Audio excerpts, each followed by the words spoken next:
Hello everyone, this is George Homer with LawRoom and CampusClarity. Thank you for joining our webinar today on faculty and staff training online for Title IX, Campus Save, harassment prevention, and other employment law topics on behalf of Riverside Community College District. I'm George Homer. I'm an account executive here at LawRoom and CampusClarity. I've been here about 8.5 years and helped hundreds of higher ed institutions bring their Title IX, Campus Save, and other compliance training programs online. And so for our meeting today, we will be taking questions. So you folks can hear me, I can't hear you, but you're able to submit questions into the question box, and periodically we'll stop and answer questions along the way. But I do appreciate everyone's time here today. And we'll be on the call for about 25 minutes, and then we'll get into questions and answers as well. And so just to talk a little bit about our agenda, we'll talk about what we're seeing, what you're seeing. And so I'm speaking with various institutions of sizes and locations on a daily basis, and so want to share some insights relating to Campus Save Act and Title IX training that we see firsthand. And then we can talk about any challenges that you folks are facing. We'll also talk about the 7 elements of an online training program. I'll touch briefly on the Campus Save Act and Title IX training requirements. And keep in mind, folks, I'm not an attorney, but I do want to provide facts around Campus Save Act and Title IX training requirements. We'll, of course, dive into the LawRoom employee, faculty, staff products, showcase different components, and answer any questions that you have. And then I'll touch on who we are as an organization and talk a little bit about our 20-year history as a compliance training company. So I want to take a minute now to talk about what we're seeing from other colleges and universities that are facing similar challenges around Title IX and the Campus Save Act. And so we talk about faculty adoption. And so one of the big challenges we see in deploying programs relates to faculty adoption. And so tenured faculty in particular can be very supportive of the initiative for the student population, but can be less than enthusiastic about completing the courses themselves. And so fortunately, as a company that's been delivering online compliance training to employees for over a decade, we really understand this dilemma. So our faculty staff course can be completed in about 45 minutes and is still designed to meet the compliance requirements while being respectful of the time constraints. We also talk about product sustainability, and so when the Violence Against Women Act was amended with the Campus Save Act, many new providers entered the market without any compliance training expertise, and most of these were players in the alcohol and drug abuse prevention space without any real experience servicing large, complex organizations in the areas of customer service, data security, technical support, and even legal resources. And so almost invariably, this has led many colleges and universities to partner with providers that don't have compliant programs and really can't sustain their solution. And we also talk about the admin management side of this. And so oftentimes when institutions are evaluating programs, the conversation gets driven by courses and course content. And so in many cases, administrative tools get overlooked. So whenever I'm diving into these conversations, I like to take a moment to emphasize how important the learning management system is in the evaluation and development process. So whether you use ours, a competitor's, or your own, the functionality is really important. And so we're talking about training tens of thousands of individuals, uploading them into the platform, assigning a training program, setting customized automated email reminders, tracking progress, and running data reports. And so definitely want to make sure that your solution does have the ability to have tracking and reporting to make sure that you're covered. And I think lastly, one of the big challenges we see is when clients are looking to build their programs in-house. And so in many cases, many of our clients were looking at us for the student training, maybe the faculty staff as well. And so in either case, we saw some really consistent paths. Either they got a couple months in the development and started to run out of steam. There was this realization that the course would need to be updated on an ongoing basis, which made it impractical. And in the worst case scenario, an OCR complaint arrived and it was just too risky to entrust the development to those internal resources. So we talk about the 7 elements of an online training program. And so first up is educational design. And so the design really needs to fulfill its mission to educate and engage. That means that the program needs to be designed for its intended audience. So whether that's a 19-year-old new student, 30-year-old adult learner with 2 kids, or a 50-year-old tenured faculty member, the program really needs to speak to its audience. We talk about a tailored experience. And so the program needs to be uniquely tailored to your institution and faculty, and so you folks are tasked with educating at the highest level, and so your Campus Save Act program should meet those standards of quality and mission. We talk about the ongoing education. So the course needs to have an ongoing module to meet the Campus Save Act requirements. And so this is a course that changes every year and allows an institution to reinforce its primary training program, reemphasize those key elements, and adapt to the ever-moving target of the student experience. We talk about deployment and tracking tools, and so institution must succeed at deploying the course and reaching its audience.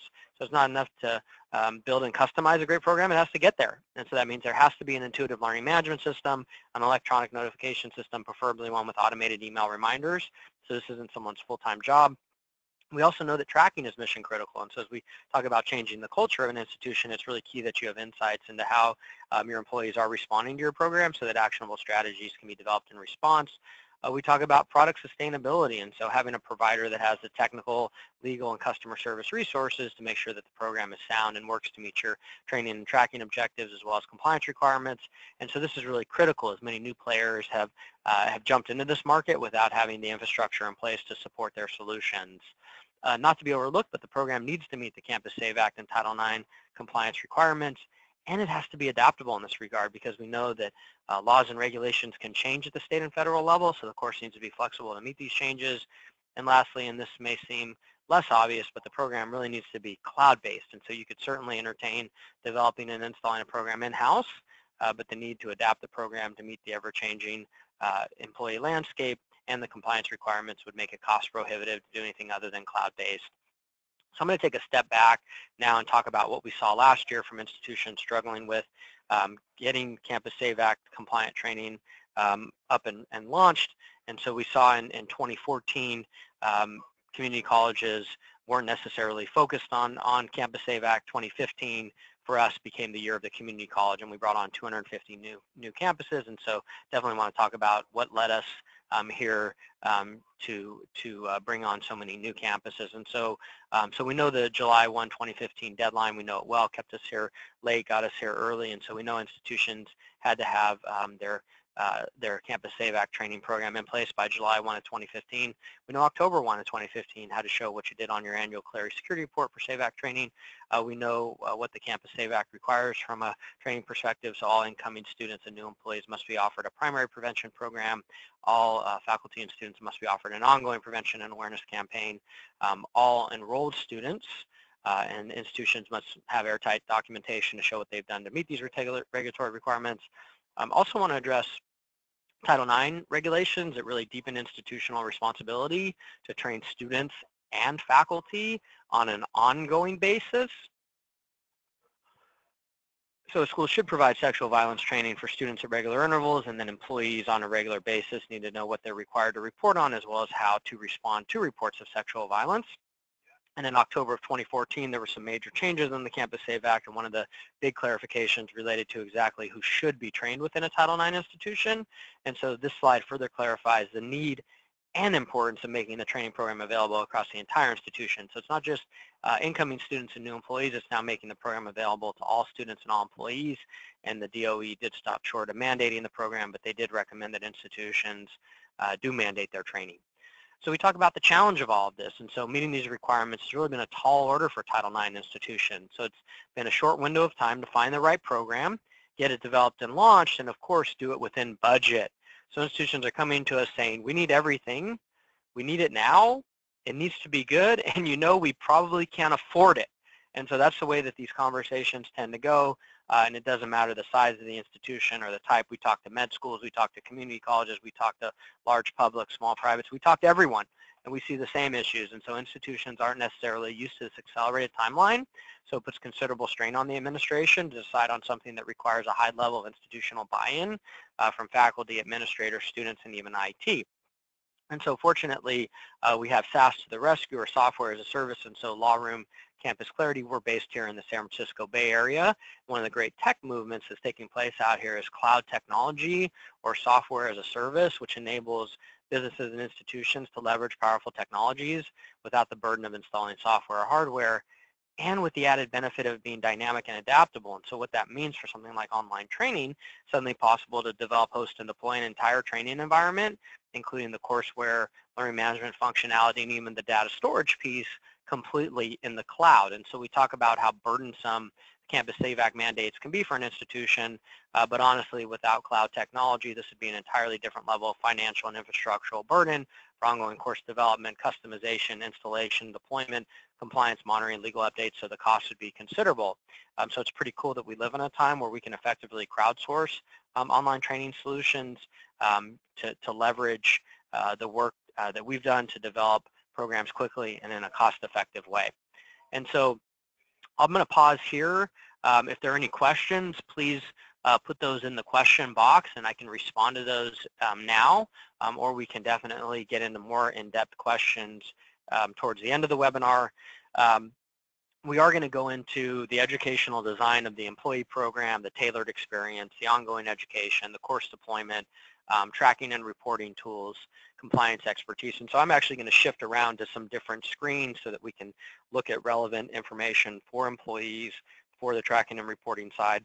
And then we're actually going to go into live course material where you'll get to see video, you'll get to see the different learning modalities that we use. So as I said, I'm happy to answer any questions now if any of the folks here have any, or we can wait until the end of the presentation and talk further.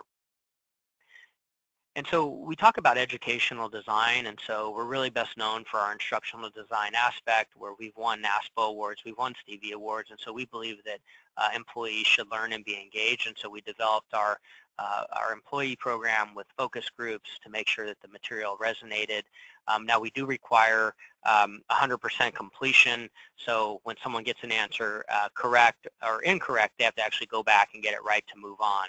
So I'm just going to advance here through a couple more pages, and then we'll stop on employee training. And so, so we have a wide range of employee courses.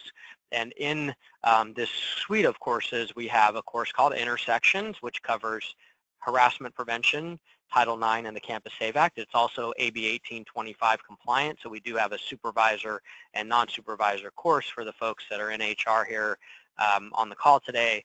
The good news is we have one course that encompasses supervisor AB 1825 harassment prevention training for California.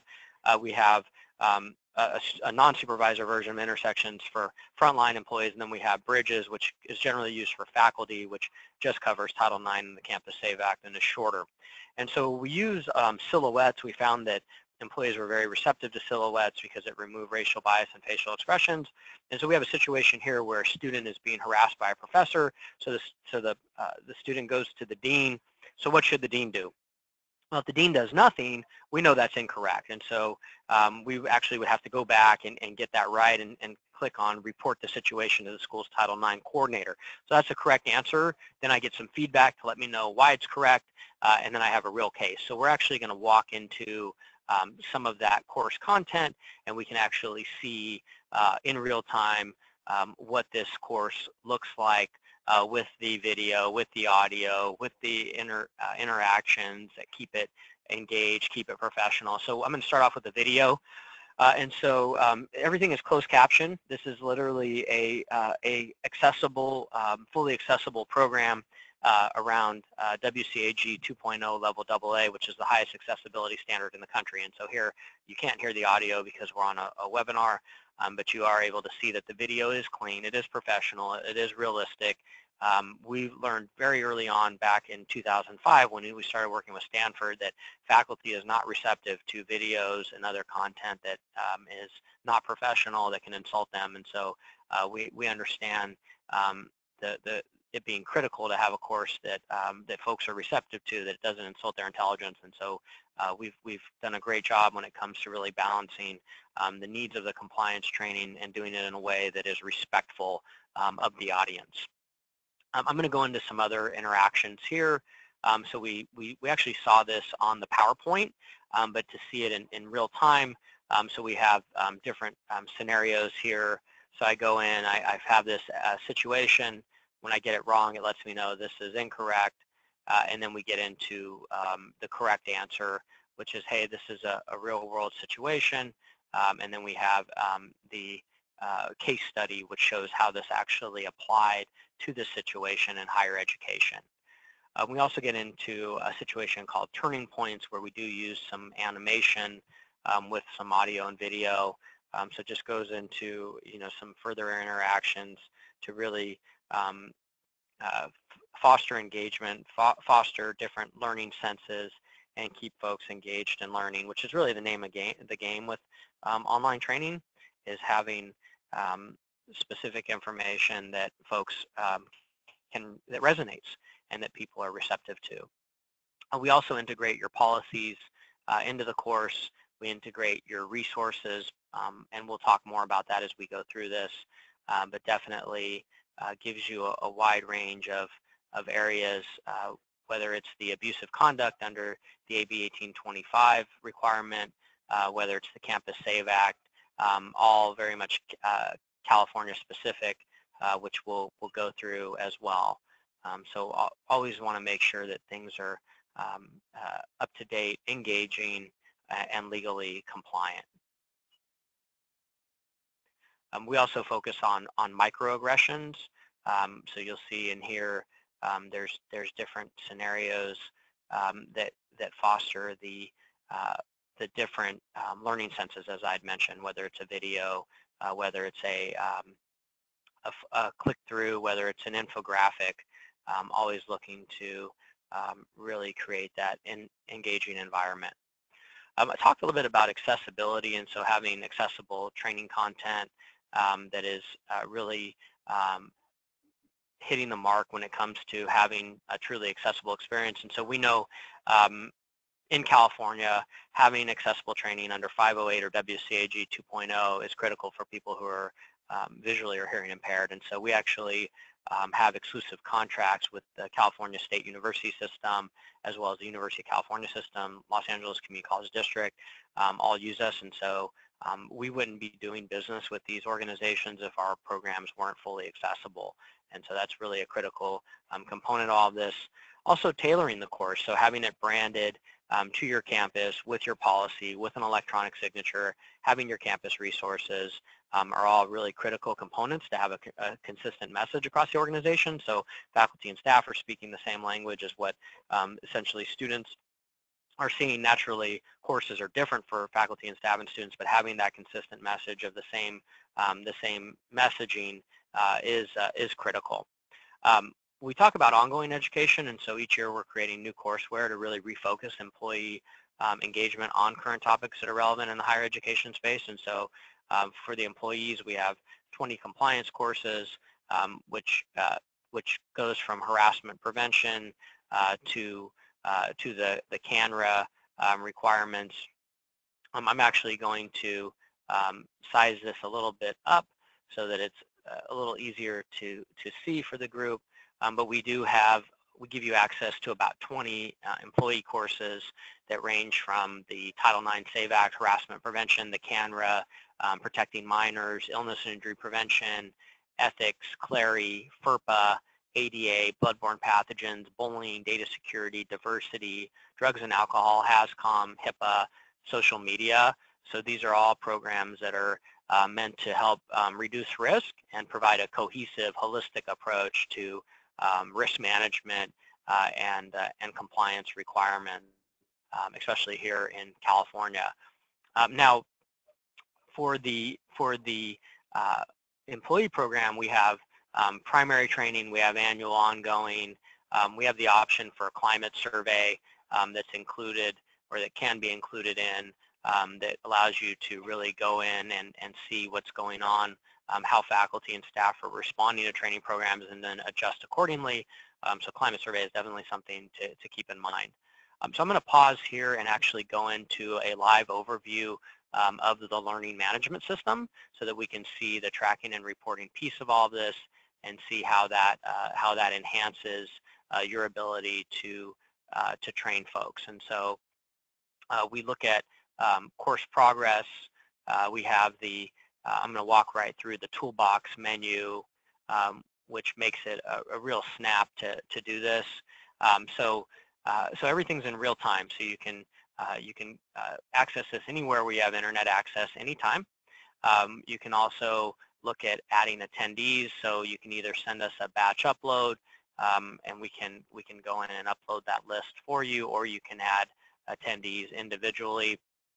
And so definitely makes it really from an administrative standpoint. So I'm going to come in here and show you what this looks like. So I'm just going to walk right down the line. So you can add attendees manually, or you can upload a list.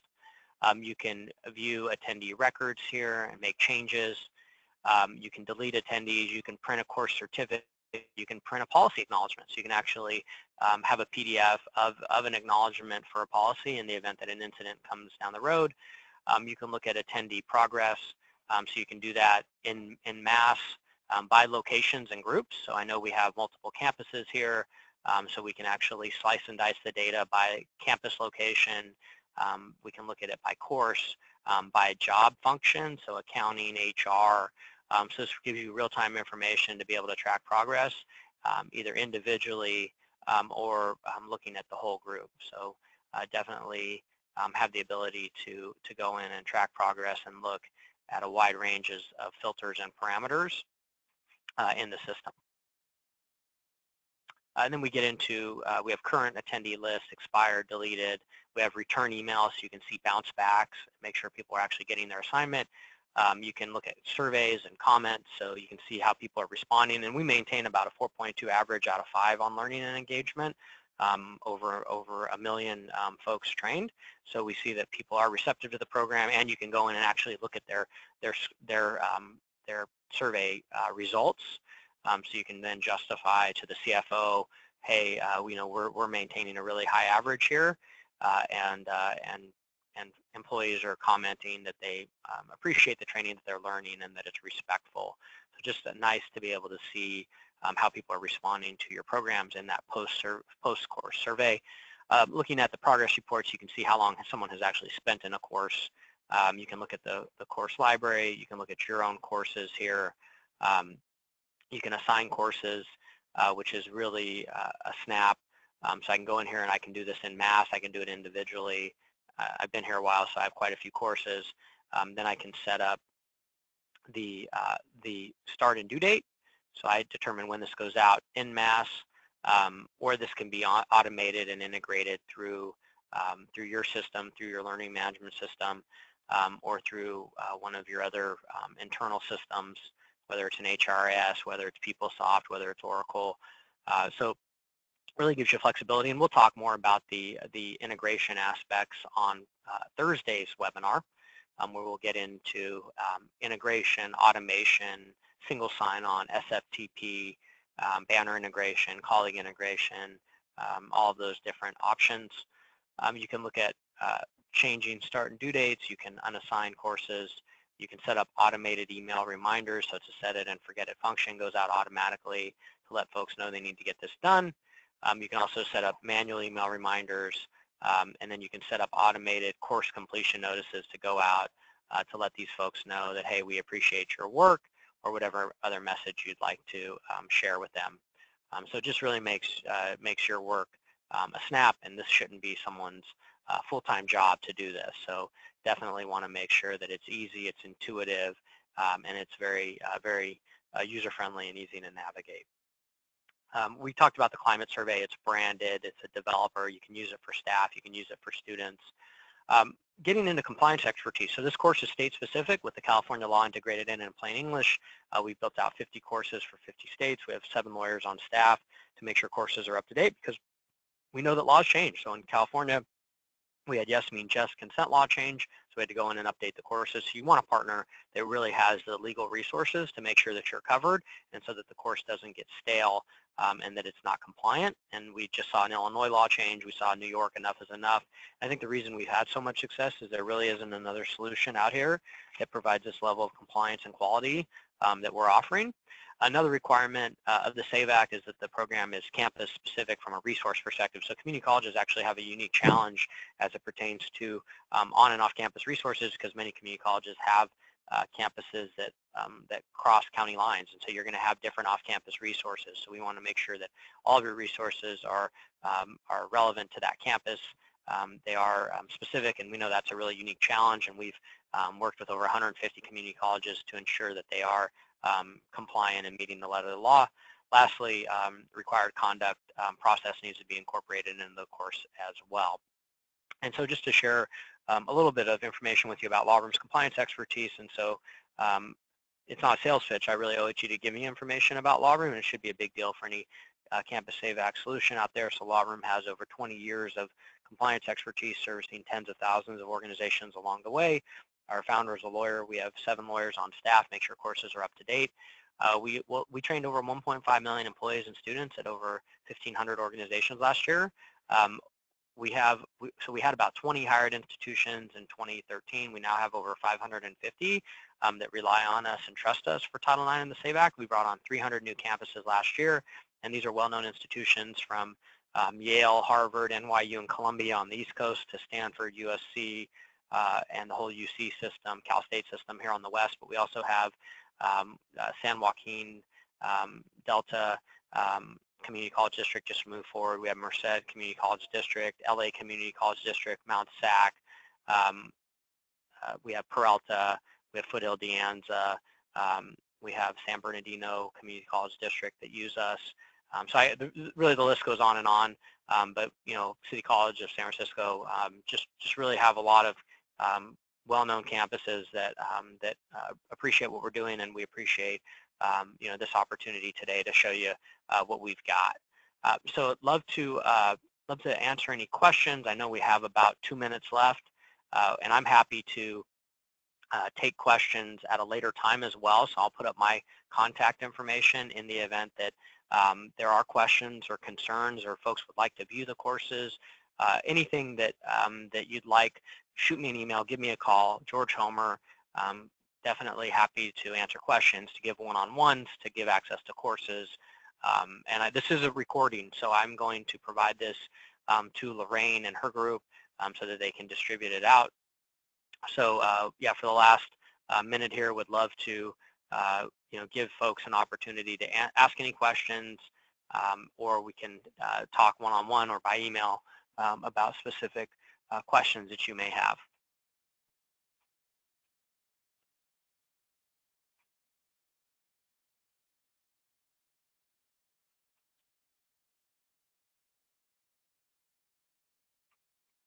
So we have about 1 minute left. If there are any questions, as I said, shoot me an email, give me a call if you'd like to vet any of the courses. If you have any specific questions, let me know. I really appreciate everyone's time today, and this is a recording, so I'm going to provide this to Lorraine Jones, and she'll be able to distribute it out as she sees fit. And I really do appreciate the opportunity here to work with Riverside Community College District and their campuses. Thank you, everyone. Have a great day.